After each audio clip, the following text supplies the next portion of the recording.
Assalamualaikum Bu Nova, bagaimana kabarnya hari ini?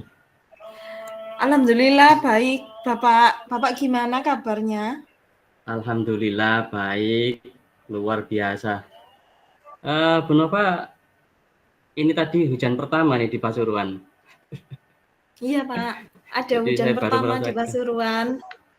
Iya, deras sekali ini. Jenengan sudah Ini. merasakan di Malang kemarin nggih?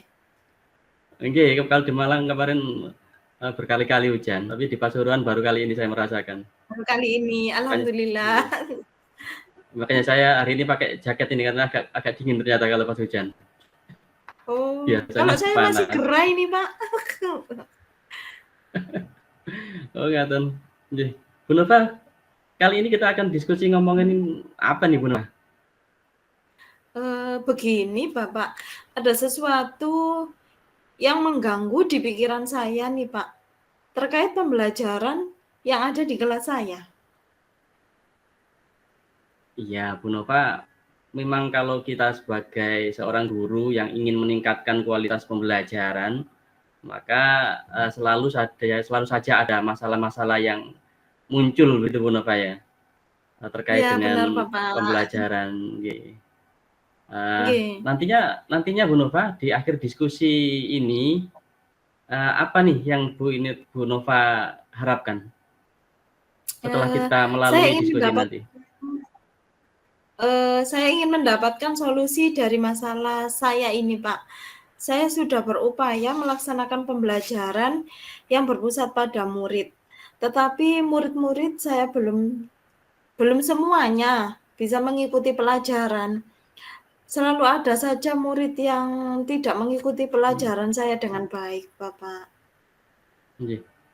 Baik Bu Nova, kalau demikian bisa saya minta dijelaskan lebih detail Bu Nova, murid-murid yang belum mengikuti pembelajaran itu yang seperti apa?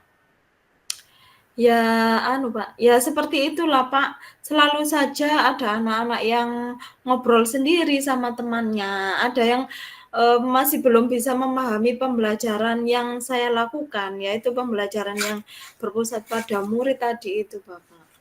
Nggih. Pembelajaran yang berpusat pada murid. Kalau demikian, Bu Nova, yang Ibu sudah lakukan selama ini untuk pembelajaran yang berpusat pada murid itu seperti apa yang sudah Ibu lakukan? Kalau saya selama ini melakukan pembelajaran yang berpusat pada murid itu menggunakan model-model pembelajaran yang bervariasi, Pak. Misalnya itu ada discovery learning, eee, problem based learning, dan project based learning. Terkadang juga saya sering melakukan apa ya, Pak, ya, memberikan diskusi pada anak-anak dan nantinya mereka itu akan bisa memahami dari apa ya, yang saya jelaskan itu mereka bisa memahami dengan sendirinya dari diskusi yang mereka lakukan itu, Pak. Tanpa saya harus menjelaskan atau memberikan materi terlebih dahulu. Iya, luar biasa Bu Nova. Model-model pembelajaran yang ini kalau sesuai dengan dulu kalau di kurikulum 2013 itu kan memang disarankan ya. Pembelajaran yang berpusat Nggih, pada murid itu ada iya, discovery Pak. learning, problem based learning, project based learning, kemudian masih banyak lagi sebetulnya ya, tapi yang utama nampaknya Iya. itu. Sebetulnya Tapi kalau ini Tapi karena saya di sini tuh Pak ya, kita kan kurikulum merdeka, jadinya saya lebih menekankan pada pembelajaran yang berpusat pada murid pada saat ini, sesuai dengan kurikulum yang kita, apa ya, yang kita laksanakan, iya, itu, pembelajaran berpusat pada murid. intinya berpusat pada murid apapun itu gitu ya. Berarti mungkin ada diskusi-diskusi yang penting pada diskusi itu ya. Tidak peduli pada Nggak harus modelnya diskusi menggunakan Pak, apa. iya. Oke, Iya, gitu ya. nanti intinya itu saya tuh nggak menjelaskan terlebih dahulu materi ke anak-anak Bapak. Saya mencoba saya hanya memfasilitasi mereka tanpa harus memberikan materi ini, materinya misalnya tentang cahaya. Sifat-sifat cahaya itu seperti apa? Tidak, saya melakukan contohnya kemarin saya pada pembelajaran saya di kelas yang saya terapkan pada pembelajaran berpusat pada murid itu, kemarin saya melakukan percobaan, Pak. Di situ itu, nanti anak-anak dari masing-masing kelompok dapat menjelaskan, tentang sifat-sifat cahaya itu seperti apa, dengan cara mereka melakukan praktik. Seperti itu yang saya lakukan Hmm. kemarin. Iya, sudah luar biasa sebetulnya yang Ibu lakukan. Namun Ibu Nova merasa masih ada sesuatu yang kurang begitu ya? Kurangnya Iya, tadi Bapak. Iya. adalah terkait dengan ada beberapa siswa yang masih belum bisa mengikuti pembelajaran itu dengan baik begitu ya? Apa Nggih, bener. terkait dengan berarti siswa kita memang sangat unik Bu ya? Sangat unik berbagai macam. Nah, bagaimana Bu Nova memperhatikan keunikan mereka ini? Iya, Pak. Apa ya, mereka itu sangat unik sih menurut saya. Karena apa? Karena di kelas saya banyak sekali keunikan yang mereka tunjukkan pada saya. Tetapi di sini ada kelemahan saya, Bapak. Kelemahan saya itu, saya belum pernah melakukan identifikasi terhadap keunikan yang mereka miliki, atau kebutuhan masing-masing dari mereka itu saya belum mengidentifikasi secara tepat gitu, Bapak. Iya. Mengidentifikasi kebutuhan mereka, itu sesuatu hal yang memang kita harus lakukan Bu ya, terkait dengan Nggih. mengenali karakter didik anak. Bu Nova tadi menunjukkan ada sesuatu yang belum dilakukan. Berarti memang ada sesuatu yang Ibu nampaknya harus dilakukan nih ya. Kira-kira bagaimana Bu Nova untuk mengidentifikasi kebutuhan masing-masing murid itu, rencananya Bu Nova melakukan identifikasinya bagaimana? Rencana saya itu,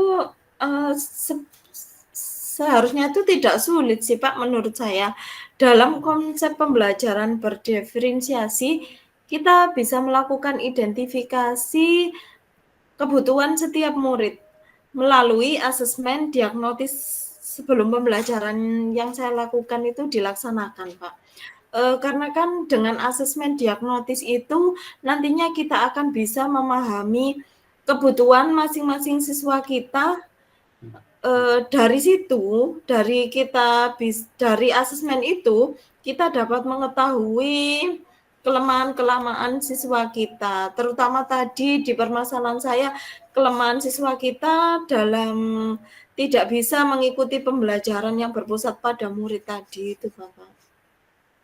Iya. Jadi Bu Nova akan bisa mendahului ya dengan asesmen diagnostik sebelum pembelajaran dilakukan. Berarti Bu Nova ini Iya, akan Pak. membuat perencanaan yang matang sebelum pembelajaran itu dilakukan, maksudnya di dalam RPP-nya gitu Bu ya?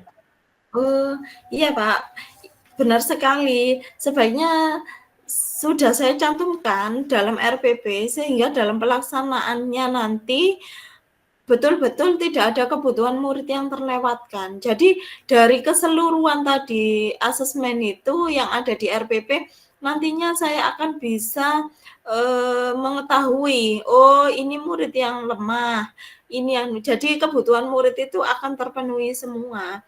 Ya mungkin dengan begitu, murid-murid yang tidak bisa mengikuti pembelajaran yang berpusat pada murid tadi yang saya terapkan itu, akhirnya mereka bisa terpenuhi dan mengikuti karena kebutuhannya sudah terpenuhi, Bapak. Iya. Memang ketika kita bicara tentang perencanaan, maka perencanaan itu kalau perencanaan sudah jadi kegiatan apapun ya, maka orang bilang itu adalah berapa? 80% atau 90% itu kegiatan sudah sukses gitu ya.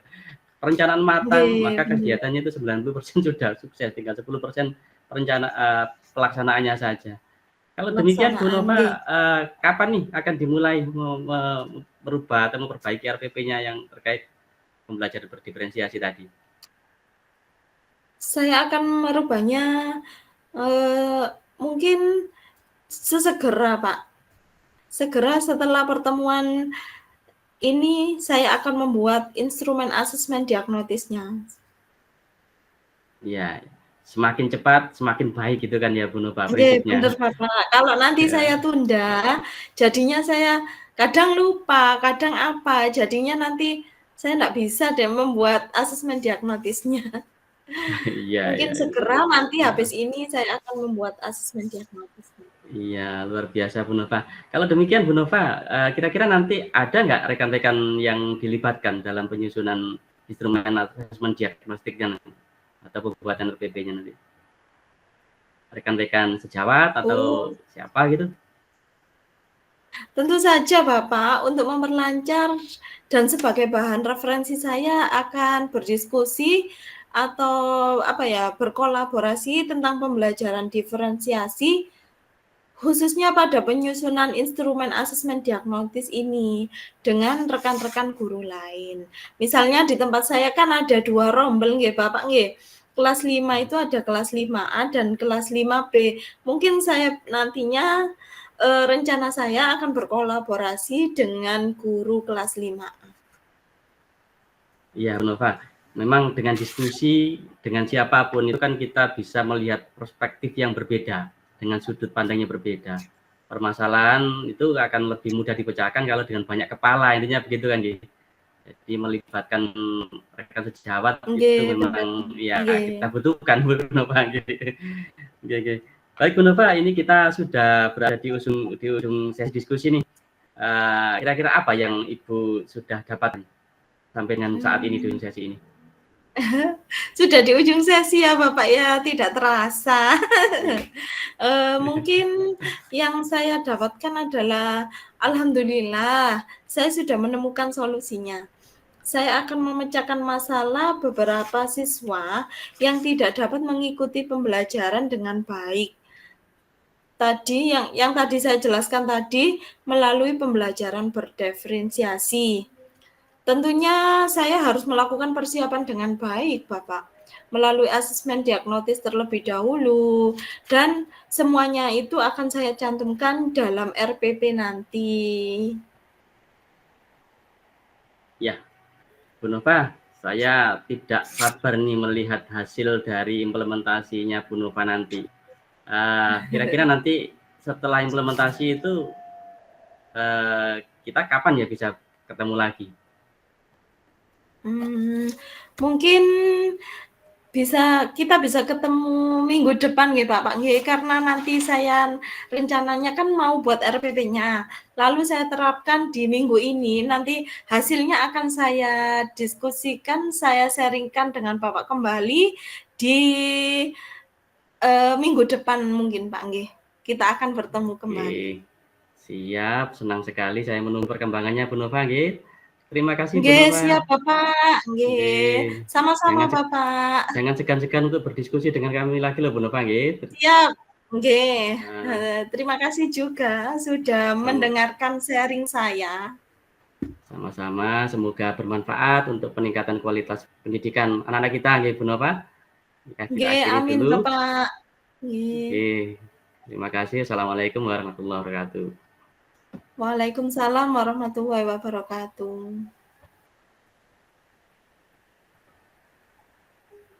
Apa yang Bu Nova rasakan saat di coaching? Saat di coaching ya Pak ya, Oke, saya merasa antusias dan senang. Semangat Bapak. semangat. Nah, ada lagi? Sudah, 3 aja. Sudah, 3 aja. Nggak Penjelasannya banyak-banyak. Bapak? Enggak usah. Oh, nggak Sudah usah. cukup. Oke. Terima kasih Bu Nova. Ya, sama-sama Pak. Untuk refleksi saya, eh, yang sudah berjalan baik dalam percakapan adalah posisi coach dan coachee sudah nampak sebagai mitra. Nah, kemudian alur percakapan sudah sesuai dengan alur Tirta, sudah nampak tujuan, identifikasi masalah, rencana aksi, dan tanggung jawab. Nah, yang masih perlu diperbaiki adalah kealamian percakapan dan ekspresi saya selaku coach untuk menunjang komunikasi yang efektif, ekspresi yang tidak dibuat-buat gitu mungkin. Kemudian yang bisa dilakukan untuk tetap dalam kondisi kehadiran penuh sebelum dan saat melakukan coaching adalah dengan fokus ke lawan bicara, menjauhkan dari gadget, kemudian sudah sering melakukan tahapan tirta sehingga hafal tahapan-tahapannya itu, tanpa harus bingung lagi dengan pertanyaan-pertanyaan yang akan diajukan. Jadi harapannya bisa mengalir apa adanya begitu.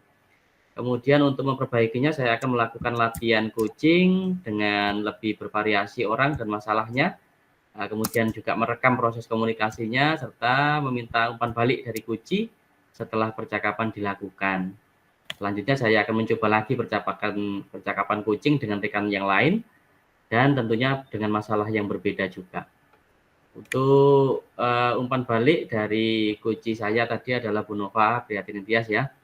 Nggih, Jadi Pak. saya tulis Bu Nova itu merasa nyaman selama percakapan sehingga dapat termotivasi untuk menemukan solusi dari permasalahan yang diangkat, merencanakan aksi yang akan dilakukan dan berkomitmen terhadap pelaksanaan rencananya, merasa antusias, merasa senang dan merasa bersemangat. Iya, Itu Bapak. saja untuk Nggih. refleksi dari kucing. Nggih, terima Monggo. kasih, Bapak.